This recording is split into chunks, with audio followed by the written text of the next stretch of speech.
আমরা আজ চলে এসেছি শ্রী শ্রী করুণাময়ী কালী মন্দির, যেটা কিনা আমাদের টালিগঞ্জে রয়েছে। দেখো কত সুন্দর, কতগুলো শিব মন্দির রয়েছে। দুপাশ থেকে ছটা শিব মন্দির, ছটা ছটা 12টা শিব মন্দির, আর মাঝখানে মন্দিরটা রয়েছে, কালী মন্দিরটা। তবে এখানে আমি কালী মন্দিরে কালী ঠাকুরটাকে আমি মাকে দেখাতে পারছি না, কারণ খুব স্ট্রিক্ট এখানে। মায়ের ফটো তোলা যাবেই না, একেবারে মোবাইল নো অ্যালাউ।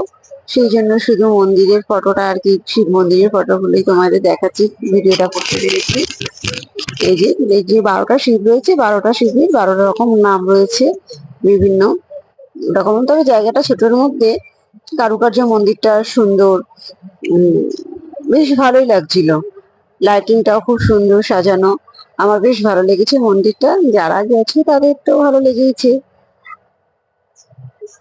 দেখো মন্দিরটা কত সুন্দর, ছোট্টর মধ্যে, বেশি বড় এরিয়া নিয়ে নয়, ছোটর মধ্যে, কিন্তু মন্দিরটা বেশ দেখতে সুন্দর। আমার অনেকদিন থেকে ইচ্ছে ছিল যাবার, তো আমি গেছিলাম। পাশে একটা সেখানে আর একটাও মন্দির রয়েছে, ওই মন্দিরটাতে আর প্রবেশ করলাম না আমি। আজ টালিগঞ্জে চলে এসেছি ঘুরতে। Bye, tata.